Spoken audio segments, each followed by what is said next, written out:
Merhaba, Bohem Irka'nın ikinci bölümündeyiz. Birinci bölümde renkli kare motif, tek renk kare motif ve üçgen motifleri hazırlamıştık. Ben motifleri motif tahtasına geçirdim. Böyle trabzan tepeleri daha açılmış oluyor ve motif düzleşmiş oluyor. Daha düzgün bir görüntü oluyor birleştirdiğimizde. Hem de trabzan tepeleri açıldığı için daha rahat bir birleştirme yapabiliyoruz.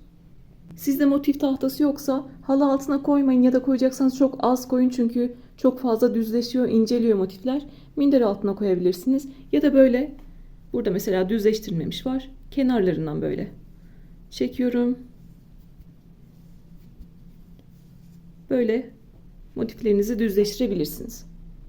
Hırka için 14 tane renkli kare motife ihtiyacımız var.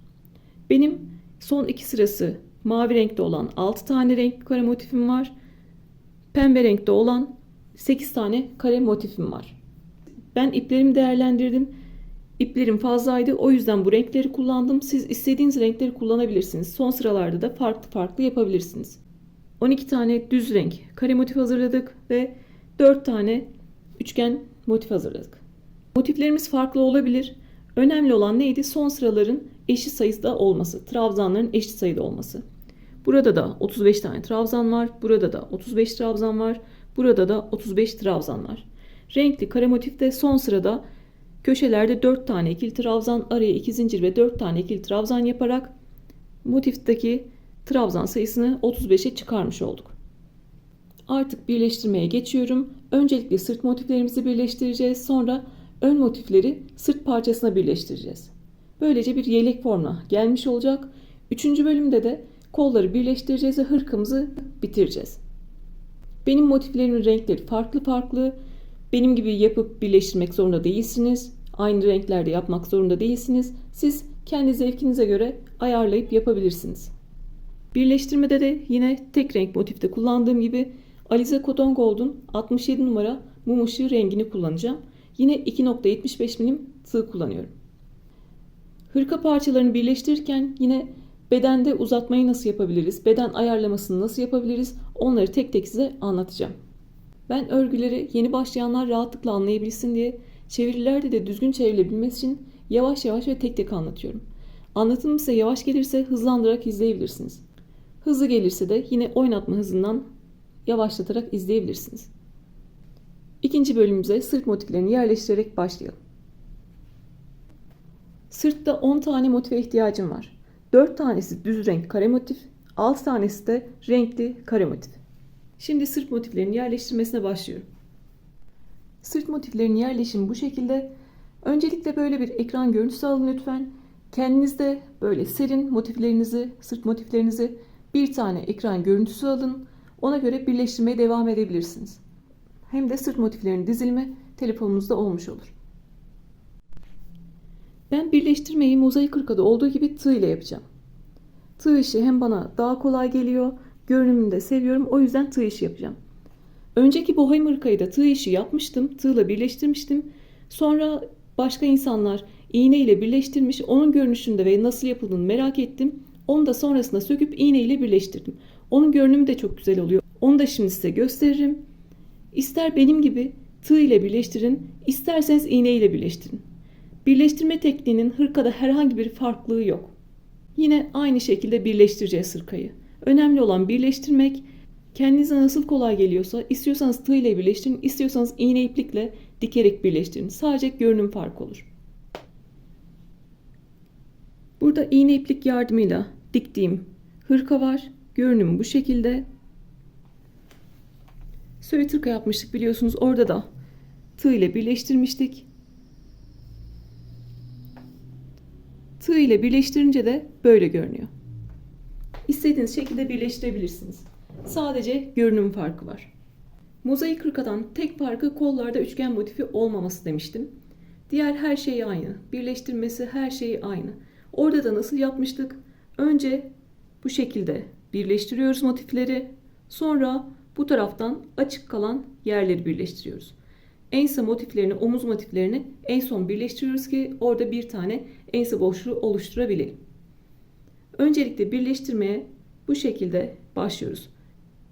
Karşılıklı 3 tane motifi birbirine birleştirerek başlıyoruz. Ben motifleri sağ tarafa doğru kaydıracağım. Buradan birleştirmeye başlayacağım. Siz yere de serebilirsiniz, masada da tutabilirsiniz ya da ekran görüntüsü aldıysanız oraya göre de devam edebilirsiniz. Kasım ayındayız artık. Hava kapalı. Gün ışığından çok fazla yararlanamadığımız için yapay ışıklarla çekmeye devam ediyorum. Zincirlerin ve trabzanların V harfine benzeyen tepeleri var.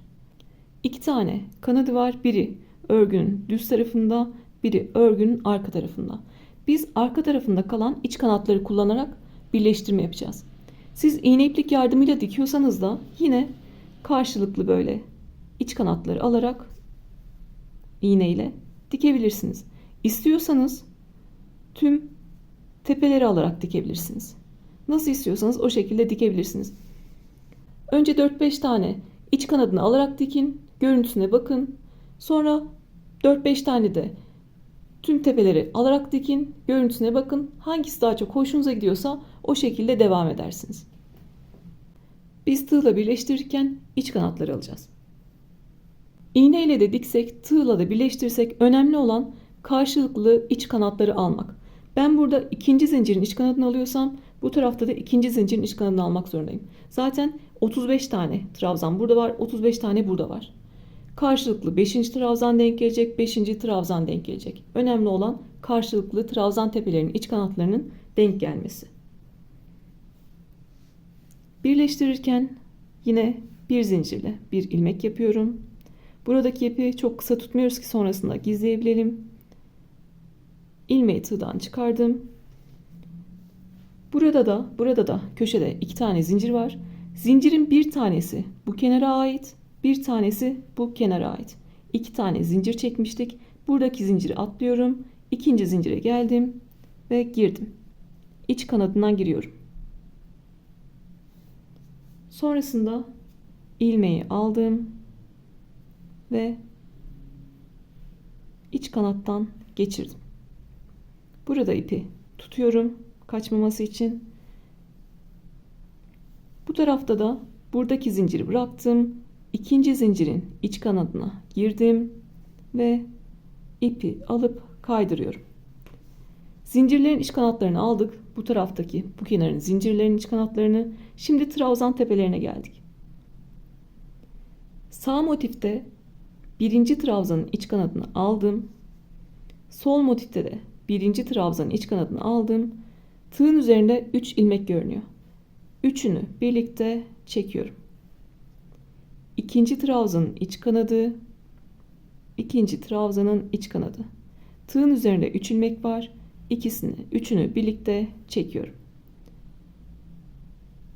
Üçüncü trabzanın iç kanadı, üçüncü trabzanın iç kanadı. Tığın üzerindeki 3 ilmeği birlikte çekiyorum. Buradaki ipim çok gevşek. Tığı da çok sıkmadan gevşek gevşek örüyorum. Dördüncü trabzanın iç kanadı, dördüncü trabzanın iç kanadı. Üçünü birlikte çekiyorum. Beşinci trabzanın iç kanadı, beşinci trabzanın iç kanadı. Ve üçünü birlikte çekiyorum. Burada zorlanıyor gibi görünebilirim ama ben masada kameraya denk getirerek yapmaya çalışıyorum. Normalde elimize aldığımızda böyle hızlı hızlı yapıyoruz. Çok kolay bir yöntem. İp koparmadan birleştirme tekniği aslında. Sırasıyla karşılıklı trabzanların iç kanatlarını alarak örüyorum. Birleştiriyorum.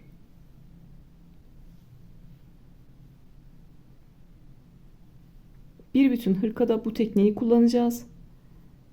Yaptıkça elimizde alışacak. Hem de tekniği daha çok kavramış olacağız. Biraz örerek görüntüsünü göstermek istiyorum.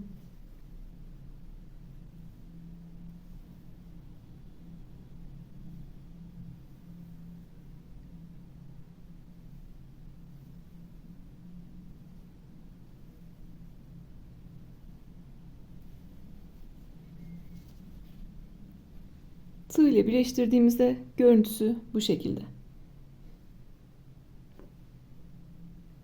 Şimdi sıra sonuna kadar karşılıklı iç kanatları alarak devam ediyorum. Sağdakinin iç kanadını aldım, soldakinin iç kanadını aldım ve 3 ilmeği birlikte çektim. İpim ortada ve altta.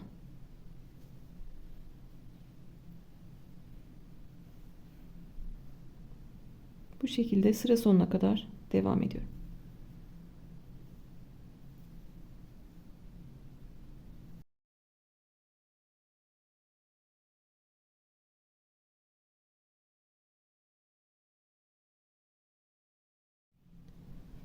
Burada ikinci zincirlerin iç kanadını alarak başladık. Sonra trabzan tepelerine geçtik. Karşılıklı iç kanatlarını alarak birleştirerek en son trabzanlarında iç kanatlarını aldık. Karşılıklı denk geliyorsa demek ki herhangi bir kaydırma yapmamışız ya da tüm trabzan tepeleri eşit sayıda demektir. 35. trabzanların da karşılıklı iç kanatlarını aldıktan sonra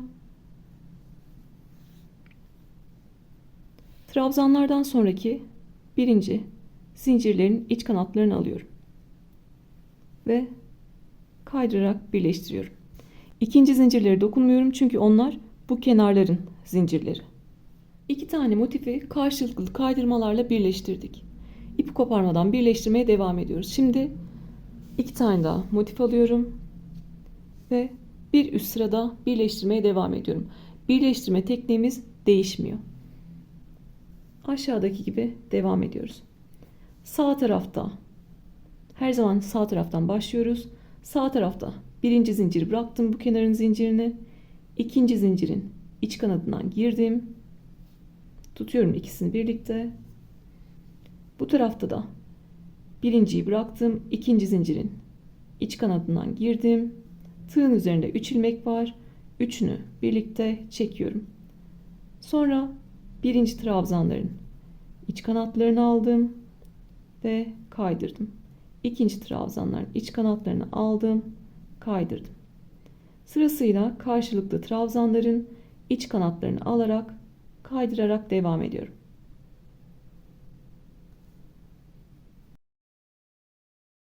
Ne tığ sıkıyorum ne de buradan geçen ipi sıkıyorum.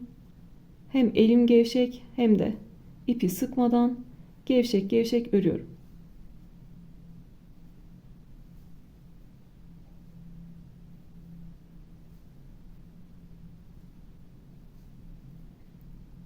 Motif tahtasına dizdiğimizde motifleri ya da elimizde böyle köşelerden esnettiğimizde kenarlarını açtığımızda trabzan tepeleri açılmış oluyor. Daha rahat bir birleştirme yapıyoruz.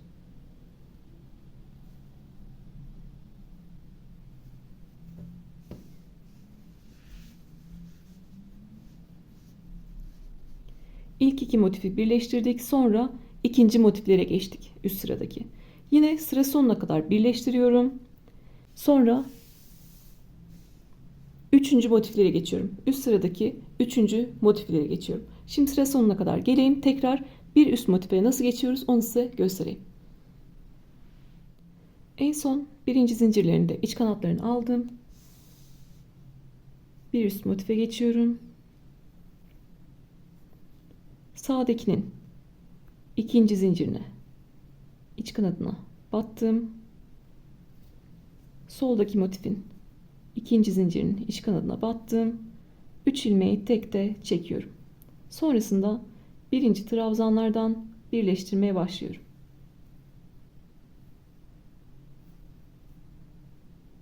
Burada artık yine sıra sonuna kadar geleceğiz. Birinci zincirlerinde iç kanatlarını alacağız ve ipimizi yeteri kadar keseceğiz.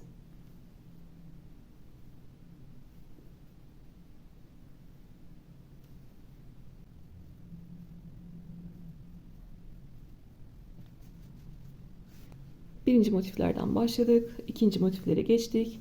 Üçüncü motiflere geçtik. Sıra sonuna kadar gelelim ve birinci zincirleri de alalım ve orada ipimizi artık keselim. En son karşılıklı zincirlerinde iç kanadını aldım. Burada bir tane zincir çekiyorum ve ipi yeteri kadar uzatıp kesiyorum. Sonra onları gizleyeceğiz. Ben burada ip koparmadan direkt ön parçaya da geçip bir bütün halinde hırkayı da birleştirebilirim. Size bir şablon vereceğim. Oradaki gibi tek parça halinde de birleştirebilirim ama yeni başlayanlar çok zorlanır. O yüzden Yine diğer motiflerde yaptığım gibi, örgülerde yaptığım gibi arka parça, ön parçalar, kol parçalarını hazırlayıp öyle bir birleştirme yapacağım. Bir de burada önemli olan, şimdi görüyorsunuz bir üst motife geçtik. Bir üst motife geçtik. Ben bunu şimdi masada yapıyorum ama normalde oturduğum yerde, kanepede dizimi kendime çekiyorum, boynumu rahatsız etmemek için. Orada birleştiriyorum motifleri dizime koyarak. Öyle daha kolay oluyor. Hem boynumuzu da rahatlatıyor dik durduğumuz için. Şimdi burada herhangi bir sorun yaşamadım ama bir üst tarafa geçerken yanlışlıkla motifim böyle dönmüş, fark etmemiş olabilirim. Böyle birleştirmeye başlamış olabilirim. Burada böyle bir burgu oluşmuş oluyor. O yüzden ona dikkat etmemiz lazım. Düzgün şekilde böyle ilerlediğimizden emin olarak devam edelim. Bunların hepsi tabii ki tecrübeyle sabit. Ben önceden yaptığım şeyleri, hataları size de anlatıyorum ki özellikle yeni başlayanlar yapmasın. Bizim motiflerimiz böyleydi aslında. Bu şekilde yan şekilde duruyordu. Şimdi buradaki motifleri de birleştireceğiz. Sıra buradan yukarı doğru birleştirmeye geldi. Onun için ne yapıyorum? Motifleri böyle döndürdüm. Önce bu iki motifi, sonra bu iki motifi birleştirmeye başlıyorum. Tekniğimizde değişen bir şey yok.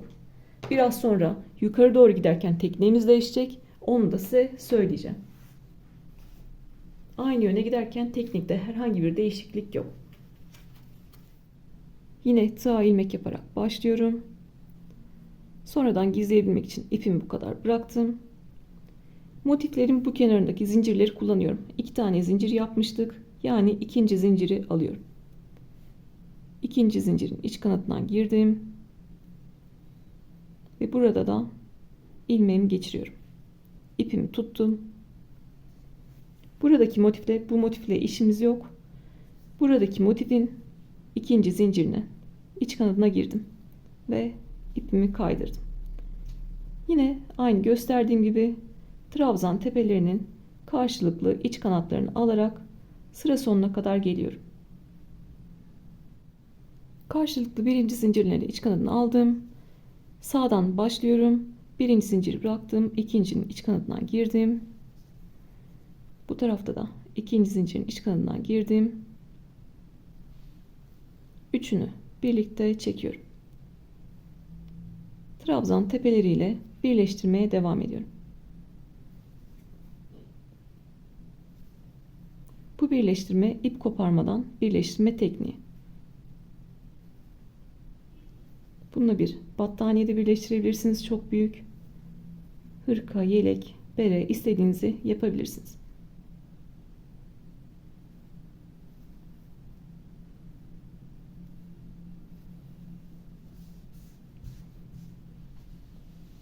Yine sıra sonuna kadar gelelim. Karşılıklı birinci zincirlerinde iç kanadını alalım. Buradaki gibi bir zincir çekip artık ipimizi koparalım. Sonrasında artık bu tarafa doğru birleştirmeye başlayacağız. En son yine bir zincir çekip ipi yeteri kadar kestim. Buraya doğru birleştirdik. Artık aradaki boşlukları kapatmaya başlayacağız.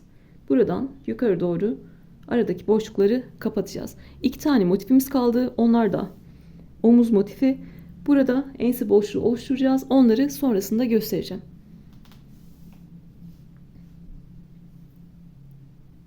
Öncelikle yine buradan karşılıklı 3 tane motifi birleştirerek başlayalım. Burada da birleştirme tekniğimize çok fazla değişen bir şey yok. Sadece bir üst motife nasıl geçiyoruz onu göstereceğim. Onun haricinde değişen herhangi bir şey yok. Örgüyü böyle çevirdim. Yine bir zincirle bir ilmek oluşturuyorum. Sağ motiften başlıyoruz. İkinci zincirin iç kanadını aldım.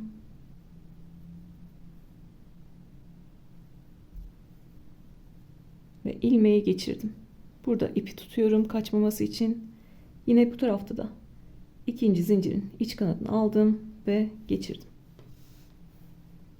Karşılıklı trabzan tepelerin iç kanatlarını alarak devam ediyorum.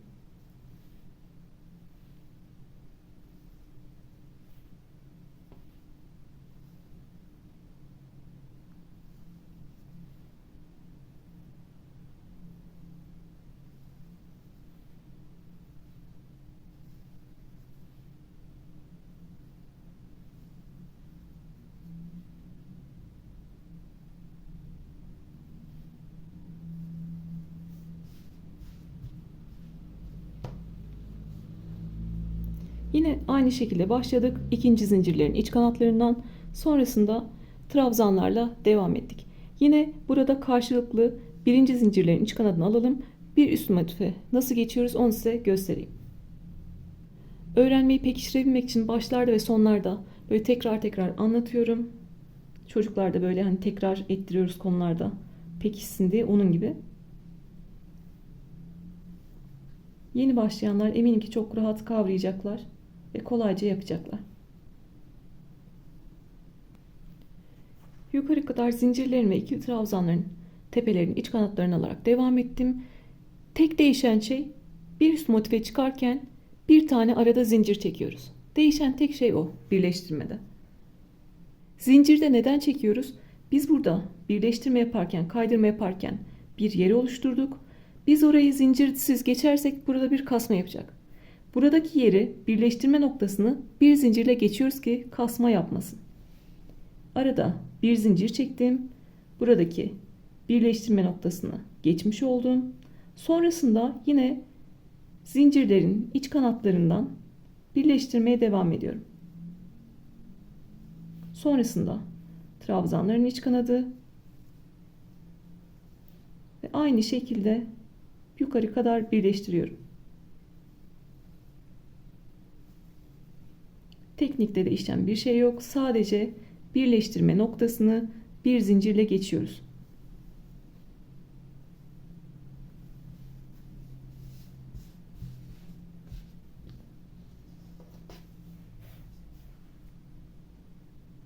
Görünümü de bu şekilde. Herhangi bir kasma olmaması için orayı bir zincirle geçtik. Sonrasında yine en son zincirleri karşılıklı alalım iç kanatlarını. Yine bir üst sıraya beraber çıkalım. Tekrar göstermiş olayım. En son karşılıklı zincirlerin iç kanadını aldım. Bir üst motife geçerken arada bir zincir çektim ve zincirlerden, bir üst motifteki zincirlerden birleştirmeye devam ediyorum.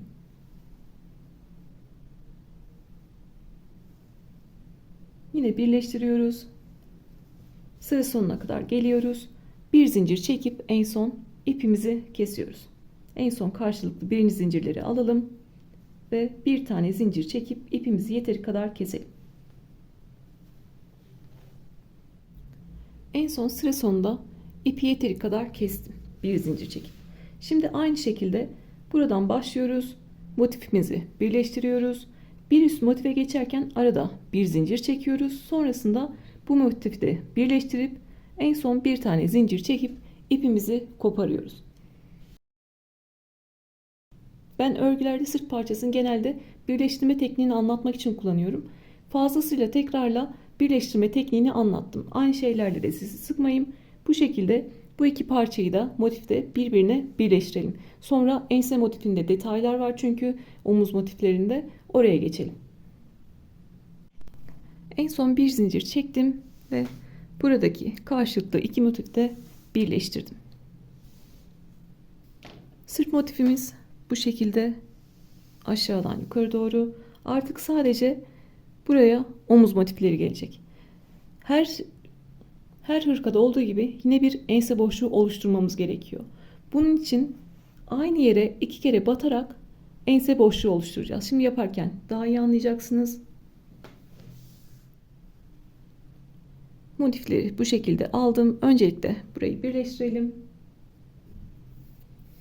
Birincide detaylı anlatacağım. İkincisinde de üstünden geçtiğimizde mantığı oturmuş olacak.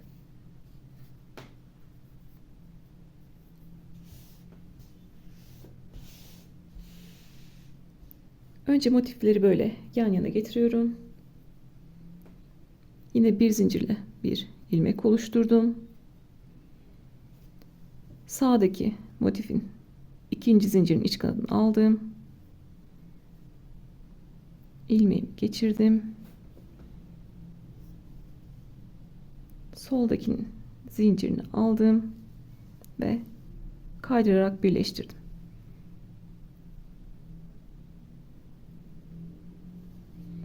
Trabzanlarla birleştirmeye devam ediyoruz.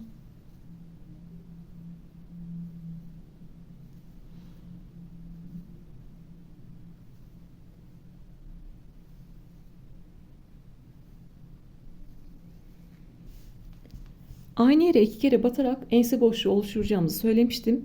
Onun için burada da 15 tane trabzan kalana kadar bu şekilde gösterdiğim şekilde birleştiriyoruz. Karşılıklı burada da 15 trabzan kalsın, burada da 15 tane trabzan kalsın. Sağ tarafta da 15 tane trabzan kaldı, sol tarafta da 15 tane trabzan kaldı. Bizim ense boşluğumuz bu motifin üzerine denk gelecek.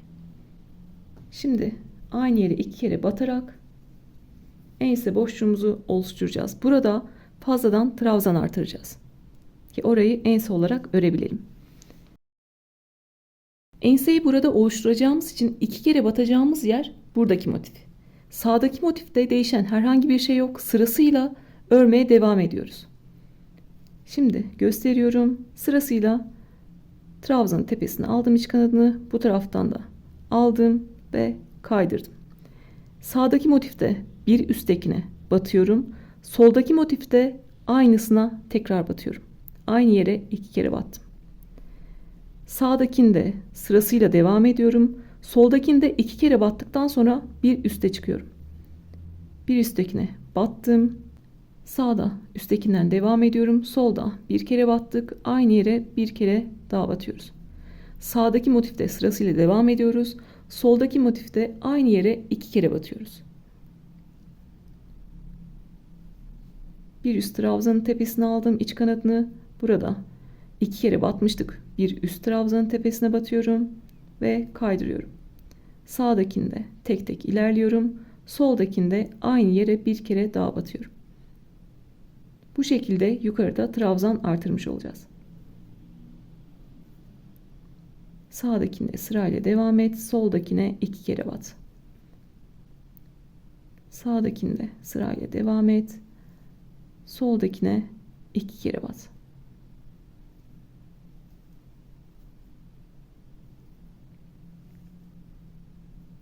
Bu şekilde sağdaki trabzanların tepeleri bitecek. Soldaki trabzanlarda artma olacak.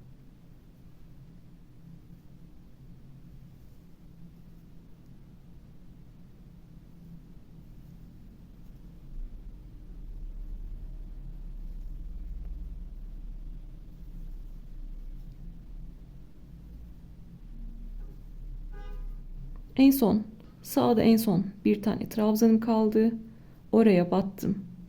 Soldakine batıyorum. İlk zincirin tepesine aldım. Solda aynı yere batıyorum. Sağdaki trabzan ve zincir tepelerim bitti. Solda ise 1, 2, 3, 4, 5, 6. 6 tane kaldı. Mozaik hırkada da aynı olmuş biliyorsunuz. 15 tane trabzan size yetmezse, bu aradaki boşluk yetmezse sökersiniz, tekrar yaparsınız. Burayı da böyle açıyorum ki kasma yapmasın. Kasma demişken ben video içerisinde örerken de sorulabilecek soruları ya da karşılaşabilecek sorunları düşünüyorum. Sizin eliniz sıkı olabilir. Ne kadar 2.75'te yine örseniz de burada kasma yapabilir. O zaman siz 3 ile örmeye çalışın. Ya da elinizde kaşla örüyorsanız onun bir üstü tığla örün. Kasmayı öylece engellemeye çalışın. Hepimizin elinin sıkılığı, gevşekliği farklı. Siz buralarda yaptığınızda ne kadar da elinizi gevşek tutsanız da kasma yapabilir. O yüzden siz 2.75'te örüyorsanız birleştirmeyi 3 ile yapın. Ya da kasma yaptı, siz bitirdiniz artık, yani sökmek de istemiyorsanız böyle nasıl trabzan tepelerini böyle açıp tepelerini genişletiyorduk, düzleştiriyorduk. Aynı onun gibi buradaki kaydırma noktalarının tepelerini de açarak daha böyle kasmayı engelleyebilirsiniz. Ama önemli olan gevşek gevşek örmek. Öremiyorsak da tığ numarasını büyütmek.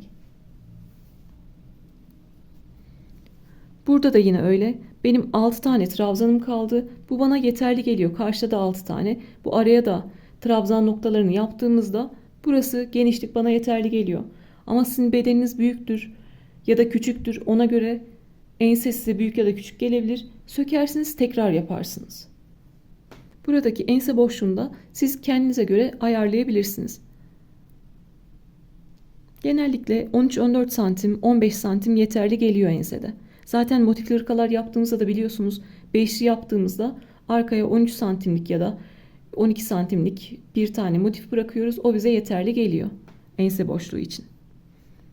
En son burada bir tane zincir çekip ipimi esnetiyorum ve yeteri kadar ip bırakıp kesiyorum. Sağ tarafta yaptık, sol tarafta da aynı şekilde yapacağız. Şimdi burada kasma var gibi görünüyor çünkü aynı yere battığımız için, dediğim gibi, daha demin anlattığım gibi tepeleri açarak orayı da genişleteceğiz. Kasmayı engelleyeceğiz. Sonrasında öyle bir kasma görüntüsü olmayacak. Bunu birebir yaptığımız zaman ense boşluğu bırakmamış oluyoruz ve sırtta bir potluk oluşuyor. Bu diğer 5 motifli hırkalar gibi, 4 motifli hırkalar gibi değil. Birleştirme tekniği, yerleştirme tekniği farklı. O yüzden sırtta potluk yapıyor. Biz 4 motifli hırkalarda mesela öyle bir sorun yaşamıyoruz. Burada V gibi bırakıyoruz. Sorun yaşamıyoruz. Ama bunun yerleşim farklı olduğu için sorun yaratıyor. Sırtımızda, kolda potluk yapıyor. O yüzden ense boşluğunu bırakmamız lazım.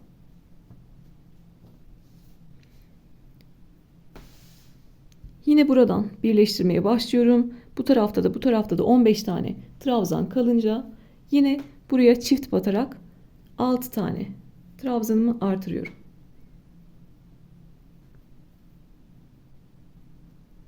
Karşılıklı 15 tane trabzan kalana kadar birleştirelim. Tekrar burada kaydırmaları nasıl yapıyoruz onu size göstereyim. Karşılıklı 15 tane trabzan kalana kadar birleştirdim. Bizim trabzan artıracağımız yer burası olduğu için buraya çift batıyoruz, buraya tek batıyoruz. Burada sırasıyla devam ediyoruz. Burada aynı yere 2 kere batıyoruz. Eşit şekilde devam edersek zaten yine burada 6 tane trabzanımızın kalması gerekiyor.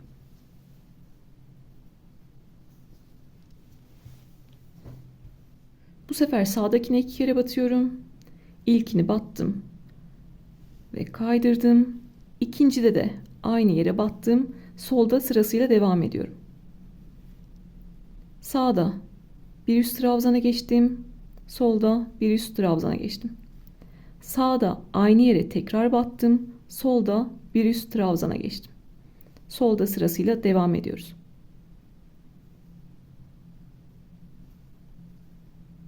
Sağ ikinciyi batıyorum. Solda üstte devam ediyorum.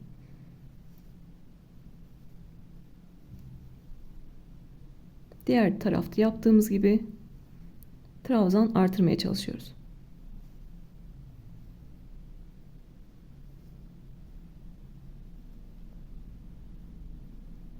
Konuşurken tek mi battım, çift mi battım karıştırdım.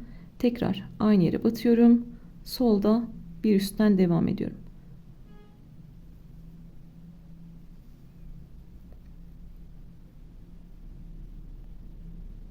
Sağda ikinciyi battım. Solda sırasıyla devam ettim.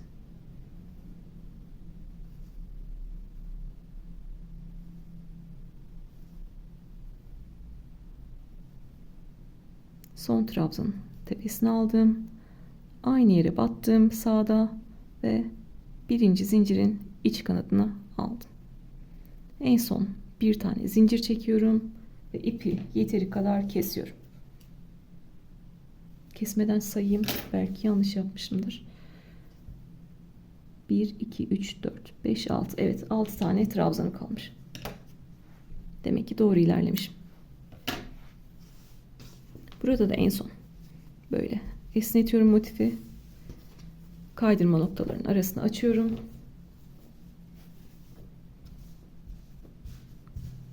Şimdi geniş açıdan göstermeye çalışacağım. Hem beden ölçüsünü tekrar anlatmak istiyorum. Sonrasında ön motifleri de birleştirince artık beden uzatmasını nasıl yapabiliriz onu anlatmak istiyorum. Ön motifleri de birleştirelim. Sonrasında beden uzatmasını, sıra sayısını nasıl çoğaltabilirsiniz onu anlatayım. Sırt parçamızı bu şekilde birleştirmiş olduk. Öncelikle böyle birleştirdik. Sonra bu taraftan boşlukları kapattık ve omuz motiflerini birleştirerek omuz ense boşluğu oluşturmuş olduk. Şöyle motifini döndürüyorum.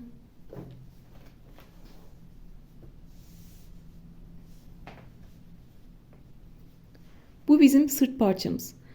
Ama bu yanlardaki motiflerin yarısı sırt parçası, Yarısı da ön parça. Omuzların da aynı şekilde. Yarısı sırt parçası, yarısı ön parça. Şimdi ön parçaları birleştirdiğimde, üstüne yerleştirdiğimde göreceksiniz.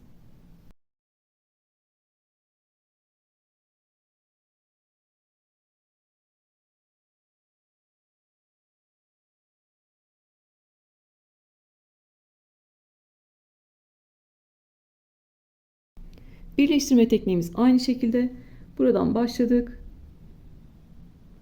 Enseye kadar birleştirdik. Enseden devam ediyoruz. Orada bir üçgen şeklinde kaldı ensemiz. Orayı düzleştirmek için oradan örerek devam ediyoruz. Aşağıya doğru indik ve birleştirmemizi burada bitirdik. Sonra aradaki boşluklar olacak. Yine bu şekilde onları birleştireceğiz. Zaten bu bölümdeki son işlemimizde ön parçaları, ön motifleri sırta birleştirmek olacak. Bu şekilde de bir ekran görüntüsü alabilirsiniz. Ben elime geçen motifleri yerleştiririm. Belki renklerinde değişiklik yapabilirim diğer motiflerle. Ama yerleşim düzeni bu şekilde. Bir ekran görüntüsüyle sabitleyebilirsiniz.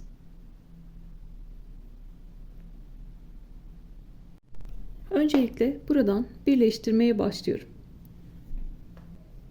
Öncelikle hırkamı böyle çeviriyorum. Yine sağdan birleştirmeye başlıyorum. Zaten başlangıcını göstereyim. Birleştirme tekniğimiz aynı biliyorsunuz. Bu şekilde devam ediyoruz. Herhangi bir arada zincir çekmek yok. Çünkü bir motiften bir motife geçerken arada birleştirme yerimiz yok. Sonrasında buradan yukarı doğru çıkarken arada bir zincir çekeceğiz. Şimdi en başta anlattığım gibi sadece karşılıklı trabzan ve zincirlerin iç kanatlarını alarak böyle birleştirmeye başlıyorum. Yine tığ ilmek yaptım. Sağdaki motifin ikinci zincirinden girip ilmeği geçiriyorum. Ve soldaki zincirle devam ediyorum.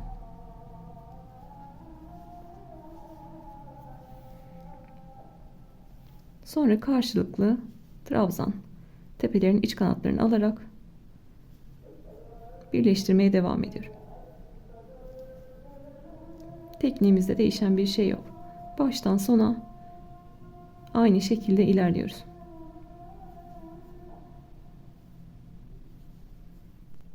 Aşağıdan yukarı iki motif birleştirdim. Şimdi burada üçgen motife geçtim. Orada da değişen bir şey yok ama üçgen motif olduğu için tekrar göstermek istiyorum. Birinci zinciri bıraktım. İkincinin iç kanadına girdim. Bu tarafta da ikincinin iç kanadına giriyorum. Ve yine aynı şekilde birleştirmeye devam ediyorum.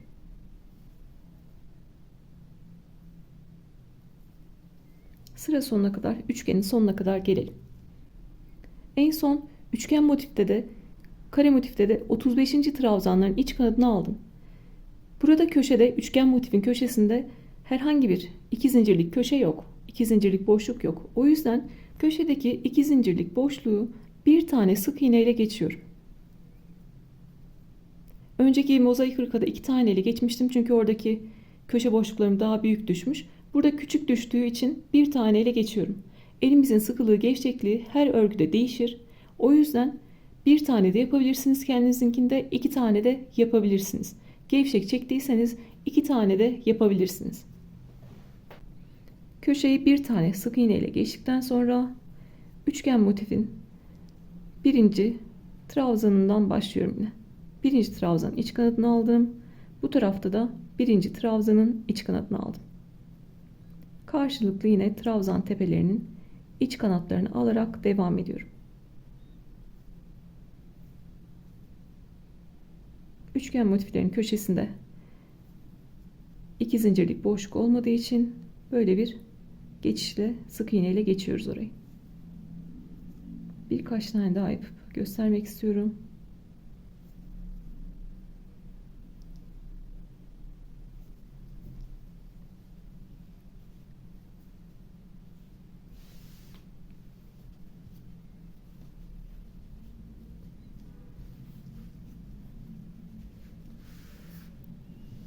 Buradan birleştirmeye başladık. Devam ettik yukarı kadar.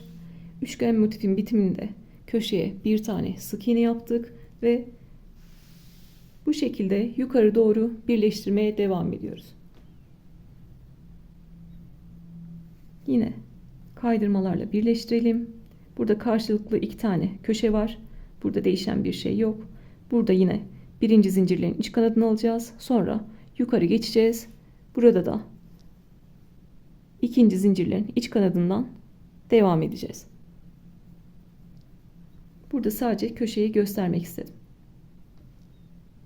Yine birleştirmelerle devam edelim. Yukarı kadar birleştirdim. Karşılıklı birinci zincirleri aldım. Şimdi böyle devam ediyorum. Örgümü yine kendime doğru çevirdim. Bir sonraki zincirin iç kanadını alıyorum. Burada da yine ilk zinciri bıraktım. İkinci zincirin iç kanadını alıyorum. Sonrasında karşılıklı trabzan tepeleriyle devam ediyorum. Bu şekilde enseye kadar devam edelim.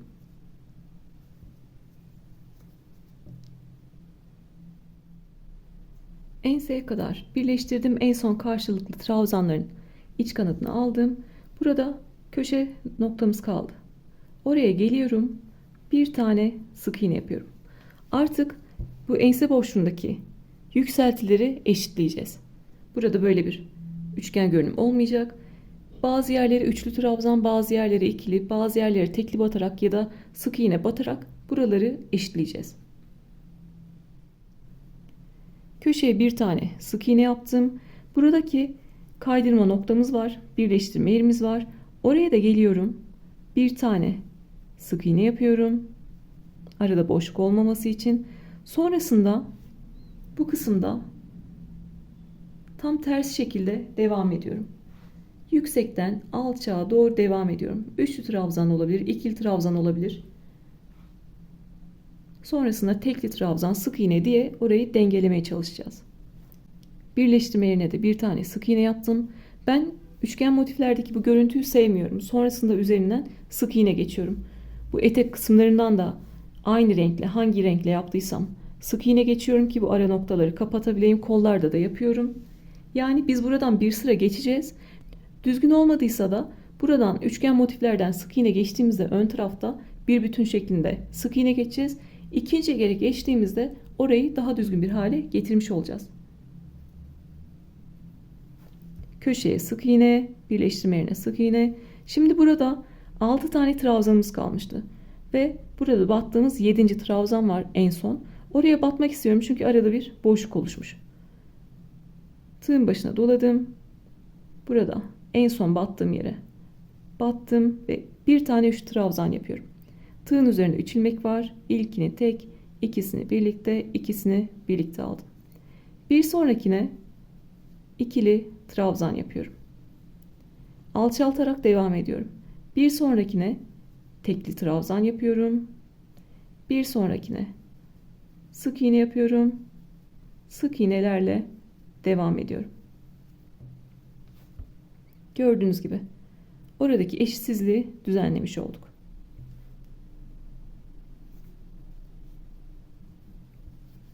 Köşe boşluğuna 2 tane sık iğne yaptım. Burada ne yaptıysak tam ters şekilde devam ediyoruz. Burada ne yapmışım? Sık iğnelerle devam etmişim. Yine sık iğnelerle devam edeceğim. Sonra tekli trabzan, ikili trabzan, üçlü trabzanla bitireceğim. Tekrar yine elimizin sıkılığı, gevşekliği değişebilir. Ben burada üçlü trabzan yaptım. Siz ikili trabzan yaparsınız. Ben burada ikili trabzan yaptım. Siz tekrar üçlü trabzan, üçlü trabzan yaparsınız. Burada zaten çok az bir trabzan sayımız var. 15 bile değil. O yüzden yaparsınız. Hoşunuza gitmedi böyle yaptığınızda. Düzgün görünmedi. Tekrar sökersiniz, yaparsınız. İkili trabzan yaptığınız yere belki üçlü trabzan yapmanız gerekiyordur. Ya da ikili trabzan yaptığınız yere tekli trabzan yapmanız gerekiyordur. Elimizin sıkılığı, gevşekliği değişiyor. Buradaki boşluğa bile ben 2 tane yaptım. Siz bir tane yapabilirsiniz. Ben burada mesela bir taneyle geçtim. Burayı sıkı yapmışım. Bir tane sık iğneyle geçtim. Onun gibi düşünebilirsiniz. Mozaik hırkada da anlatmıştım. En fazla 4-5 kere sökersiniz ama en hoşunuza gideni yaparsınız. Sonrasında bir bütün hırkayı sökmekle uğraşmaktansa burada 4-5 kere söküp en güzelini bulmak en garanti yöntem. Sırasıyla ne yapmışım? 1, 2, 3, 4 tane sık iğne yapmışım. Devam ediyorum. Eşit şekilde devam edeyim ki düzgün görünsün. 1, 2, 3, 4 tane sık iğne yapıyorum. 4 sık iğneden sonra bir tane tekli trabzan yapmışım. Bir tane ikili trabzan yapmışım. Bir tane de üçlü trabzan yapmışım. Sonrasında ne yapıyoruz? Buradaki birleşim yerine bir tane sık iğne yapıyoruz. Ve köşe boşluğuna bir tane sık iğne yapıyoruz. Aynı şekilde devam ettik. Şu an hala bir bombelik görünüyor. Dediğim gibi buradan sık iğne geçtiğimizde hem bu üçgen motifin düzgün olmayan görüntüsü düzelmiş olacak, hem de burada daha düzgün bir görüntüye ulaşmış olacağız. Bu şekilde devam ediyorum. Aşağıdan yukarı yaptığımız gibi aynı teknikle yukarıdan aşağı iniyoruz. Öncelikle birleştirdik burayı üçgen motifle kare motifi. Sonrasında aşağı doğru devam ettik. Burada köşeye bir tane sık iğne yaptık. Bende bir tane sığar, sizde 2 tane sığabilir. Elinizin sıkılığına, gevşekliğine göre, buradaki boşluğun büyüklüğüne göre sık iğnemizi yapıyoruz. Sonrasında üçgen motifle kare motifi birleştiriyoruz. Ve en son bu iki motifte birleştirip sıra sonunda bir zincir çekip ipimizi kesiyoruz.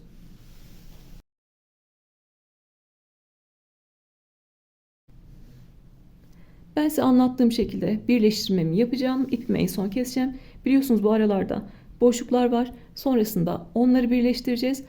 En son artık ikinci bölümün sonunda, bu bölümün sonunda boy uzatmasını nasıl yapabiliriz ve beden genişliği hakkında yine bilgi vermek istiyorum.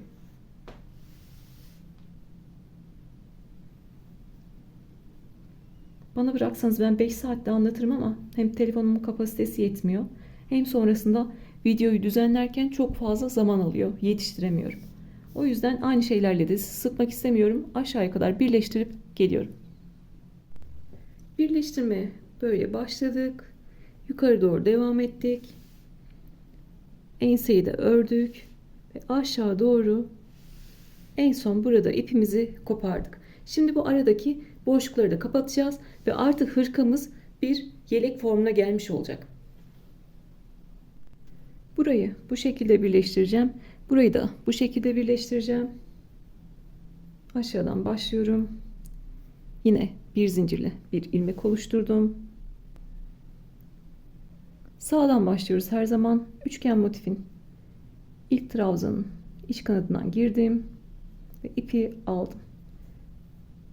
Sağdakinin de ilk trabzanın iç kanadına girdim ve kaydırdım. Sırasıyla trabzan tepelerinin iç kanadını alarak devam ediyoruz. Sırtı yaparken göstermiştim ama yine burada en son zincirleri alalım. Bir üst motife nasıl geçiyoruz? Bir zincir çekip bir üst motife geçiyorduk. Onu da tekrar göstereyim. Artık burayı da bitirelim. Burayı da aynı şekilde yapalım ve en son detay kısmında buluşalım.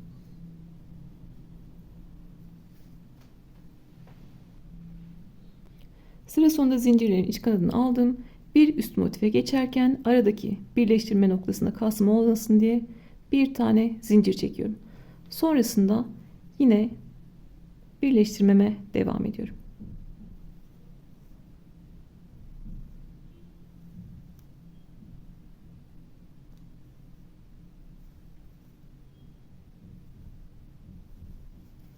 Yine burada da sıra sonuna kadar gelelim.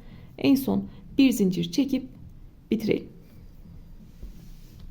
Dediğim gibi bedende sıra sayısını çoğaltmayı da anlatmak istiyorum, yetiştirmek istiyorum. O yüzden burada ipimi keseceğim. Sonrasında aynı şekilde burada da motifleri birleştireceğim. Bir üst motife geçerken bir zincir çekiyorum. Sıra sonunda bir zincir çekip ipimi yeteri kadar keseceğim. Sıra sayısını bedende nasıl artırıyoruz onu da kol motiflerini kullanarak anlatmak istiyorum. Burada aşağıdan yukarı kadar koltuk altına kadar geldim. En son bunu da göstermek istiyorum. Burada koltuk altında en son zincirleri de karşılıklı aldım, kaydırdım. Burada bu taraftan gelen birleştirme yeri var biliyorsunuz. Burada da en son zincirleri almıştık. Oraya geldim. Tam ortasına, en son yaptığım kaydırmanın ortasına kaydırdım ve bu şekilde bitirdim. Sıra sonumu en son bu şekilde bitiriyorum. Koltuk altında böyle düzgün bir bitiş yapıyorum. En son onu da göstermek istedim. Ve ipimi yeteri kadar kesiyorum. Diğer tarafta da aynı şekilde bitiriyorum. Birleştirme ile beraber hırkamız yelek formuna gelmiş oldu. Şu an bir yelek formunda. İkinci bölümde beden genişliği ile ilgili yapabileceğimiz hiçbir şey yok. Birinci bölümde anlatmıştım. Beden genişliğini motiflerin ölçüsünü büyüterek ya da küçülterek yapıyoruz. Sıra sayısını çoğaltarak ya da azaltarak motifimizin ölçüsünü kendi bedenimize göre ayarlıyoruz. Ve motiflerimizi köşeden köşeye ölçüyoruz. Benim bir motifimin köşeden köşeye ölçüsü 24 santimdi. Toplam genişliği, beden genişliğim 50 santim olmuş oldu. Çünkü trabzanların iç kanatlarını aldık, esneme yaptı ve 2 santimlik bir esnemeyle de 50 santimlik bir beden genişliğine ulaşmış olduk. Bu da benim düzleştirmemiş halim hırkayı. Sadece motif tahtasına geçirdik motifleri ya da elimizle kenarlardan açarak, köşelerden açarak esnettik. Onun dışında bir düzleştirme yapmadık. Zaten pamuklu iplerde herhangi bir ütüleme işlemi yapmıyoruz. Çünkü yapısı incelir ipin ve örgümüz uzun ömürlü olmaz. Siz de motiflerinizi kendi ölçülerinizde yaptığınızda iğneyle de dikseniz, böyle tığla da birleştirseniz 1-2 santim esneme ile zaten beden genişliğiniz de artmış oluyor. Bu noktada boy uzatmasını nasıl yapabiliriz? Onu da anlatmak istiyorum. Elimdeki kol motiflerini kullanacağım. Boy uzatmasını yaparken yukarıdan aşağı aslında devam ediyoruz. Akış da devam ediyor. Yine bir yan motif ekledim, bir yan motif ekledim, ortaya motif ekledim ve eteklere motif ekledim. Sonrasında ön tarafta yine motifimizi yerleştirdik. Yine motifimizi yerleştirdik. Buraya da 2 tane üçgen motifimiz gelecek. Elimde üçgen motif olmadığı için gösteremiyorum. Buralara da üçgen motif gelecek. Bu boy size yetmedi mi? Tekrar yanlara bir tane daha motif koyuyorsunuz. Böyle bu şekilde ortaya motif koyuyorsunuz ve eteklere alta ve üste motif koyuyorsunuz. Tekrar bu motifin üzerine 2 tane üçgen motif yerleştiriyorsunuz. Uzatmayı o şekilde yapabilirsiniz. İstediğiniz sıra sayısında bilek boyuna kadar da uzatmasını yapabilirsiniz. En son mankenin üstünde duruşu da bu şekilde. Dediğim gibi şu an bir yelek formunda. Kol boşluğumuzu da oluşturduk. Zaten tek bir bölümümüz kaldı. 3. bölümde de kol motiflerini birleştireceğiz ve bedene yerleştireceğiz. Ve hırkamız bitmiş olacak. Sonra yine dediğim gibi etekten, bedenden bir sıra sık iğne geçeceğiz ki düzgün bir görünüm elde edelim. Sonrasında hırkamızı bitirmiş olacağız. Şu an sırtı da bu şekilde, ensesi bu şekilde görünüyor. Dediğim gibi bir sıra sık iğne geçtiğimizde orası daha düzgün görünecek. Sırtta herhangi bir potluk da yapmayacak ense boşluğu oluşturduğumuz için. Bu hem hırkayı 2. bölümde de elimden geldiğince anlatmaya çalıştım. Aklınıza takılan yerleri sorabilirsiniz. Bir sonraki bölümde görüşmek üzere. Kendinize iyi bakın.